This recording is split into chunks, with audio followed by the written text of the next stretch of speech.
tema. Muchas gracias. Un cariño grande, hasta mañana. Hasta luego, hasta mañana. Hasta allí Gustavo Carvajal. Y ahora tenemos que hablar de datos que realmente duelen y muchísimo. Estamos hablando de datos de UNICEF, de pobreza infantil, que me atrevería a decir no solamente hablar de dolor, sino también de vergüenza. Tendríamos que sentir vergüenza. Es una enorme deuda que tenemos los argentinos y son las estimaciones de pobreza infantil de UNICEF. En 2019, 53%. En 2020, para fin de año, para fines de 2020, un 62,9%, casi 63%. Estos números, que solo parecen números, en realidad estamos hablando de personas, de niños. 7 millones en el año 2019 y 8,3 millones en el año 2020. 8,3 millones de niños en la Argentina. Estamos hablando de más de la mitad de los niños que son pobres en la Argentina. Es decir, 1 para 6 chicos. Y de esos 6 chicos, hay más de 6 chicos que son pobres hoy en la Argentina. Por eso hablo también de vergüenza. Vamos a hablar de esto con Olga Izaza. Ella es representante de UNICEF Argentina y está en línea en este momento. Olga, ¿cómo te va? Buenas tardes. Hola, buenas tardes para ustedes y todas las personas que nos están viendo. Muchas gracias, Olga, por atendernos. Bueno, la verdad que son cifras realmente muy dolorosas y que han, me imagino, crecido y impactado aún más con esta cuarentena, ¿no? Efectivamente, este es un estudio que hemos venido haciendo en UNICEF con los datos oficiales de proyección de cuánto va a caer el Producto Interno Bruto en Argentina durante este año, debido fundamentalmente a la pandemia.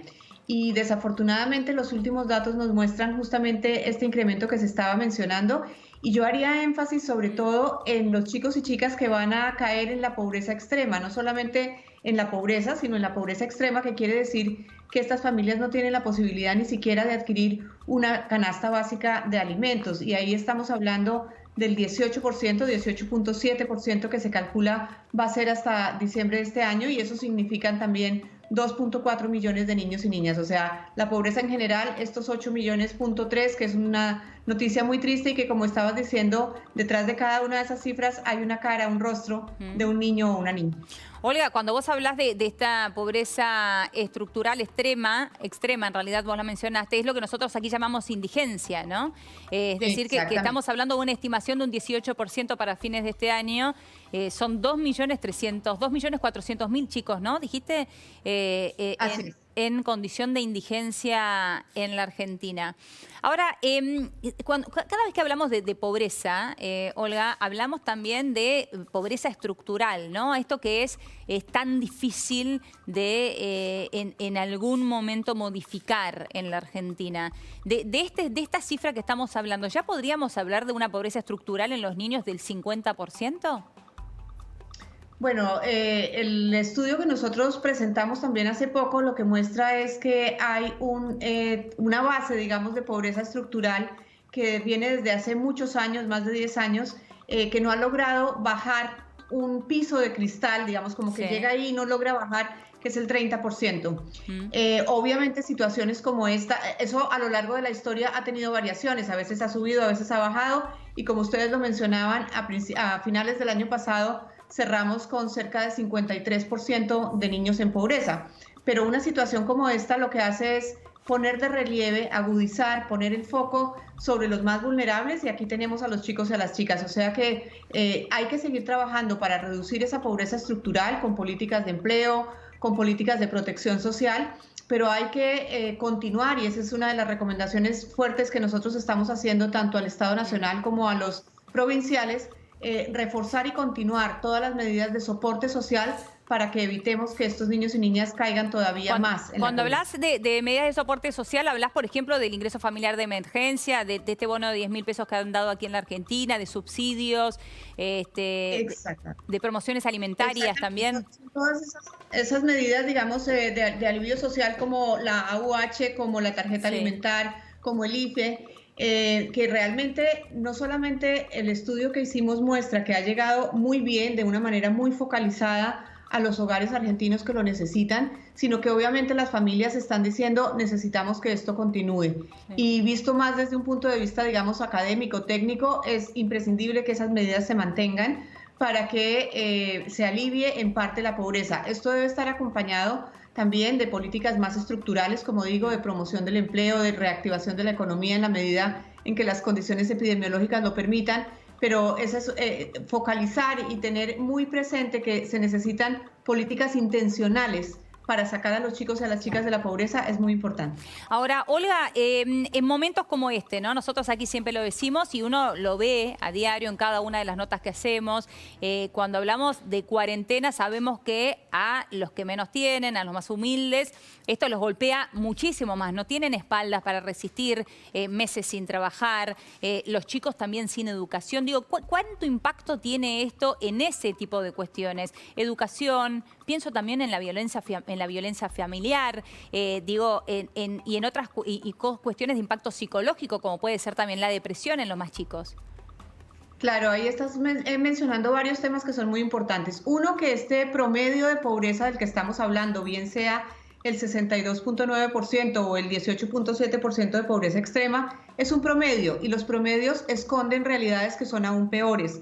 Entonces, por ejemplo, si uno observa las familias que viven en los grandes conglomerados urbanos, o si observamos las familias que tienen jefatura femenina, o las familias que tienen un gran número de personas en el hogar, estos números de pobreza en algunos casos llegan hasta el 92%, es decir, se concentra también en muchos casos en condiciones muy, muy adversas. 92, perdón, Olga, no quiero dejar pasar ese número, ¿no? Decís, hasta en familias que tienen jefatura femenina, es decir, solamente la madre es la cabeza de familia, ¿podría llegar hasta el 92% la pobreza?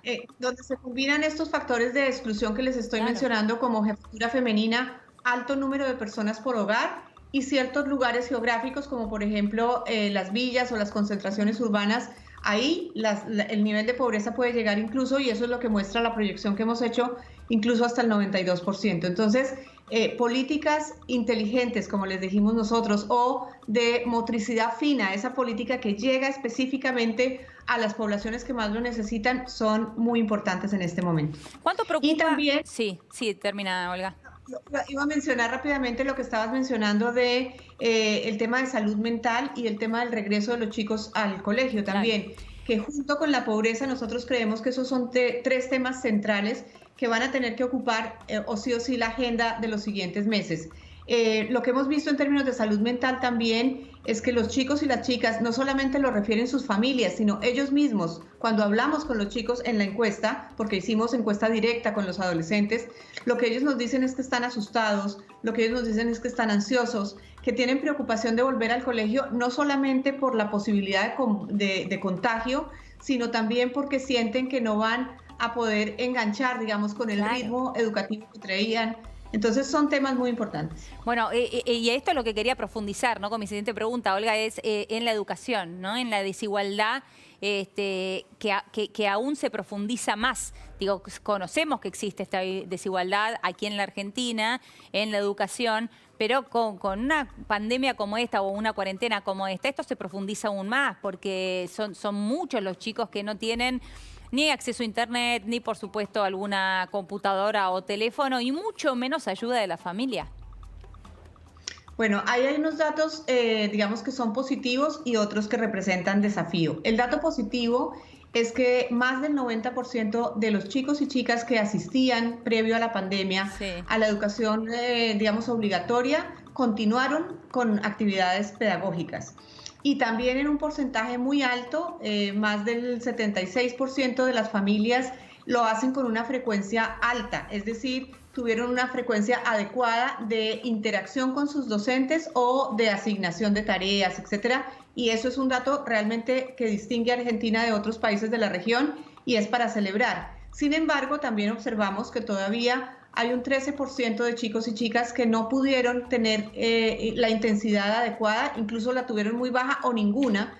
Y esos son los chicos que nos preocupan porque el número es muy significativo. Podríamos estar hablando de cerca de 1 millón de chicos y chicas que requieren un acompañamiento especial para poder regresar en condiciones adecuadas a sus establecimientos educativos. Y efectivamente, eso está marcado por las brechas tecnológicas, por ejemplo. Los chicos y chicas que viven en lugares rurales dispersos tienen muchas más dificultades y desafíos.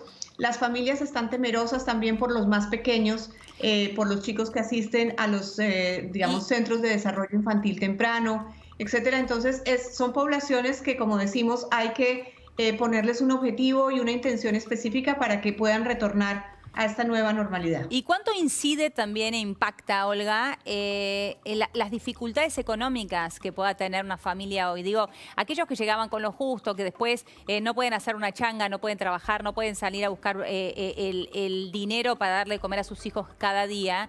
Digo, ¿cómo impacta también internamente en esos chicos que al mismo tiempo se supone que deben seguir escolarizados y educándose? Digo, esto también se debe perder, ¿no?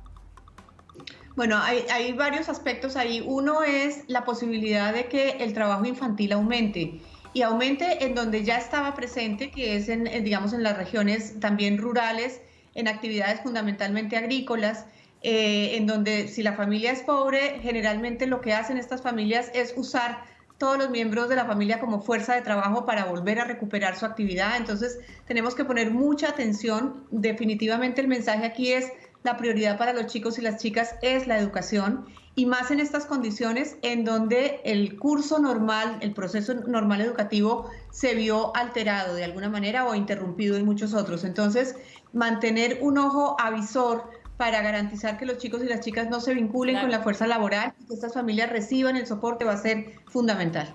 Olga, muy completo. Muchísimas gracias por tu tiempo.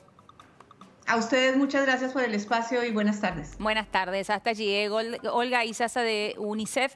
Vamos a hablar ahora con Juan Pizarro.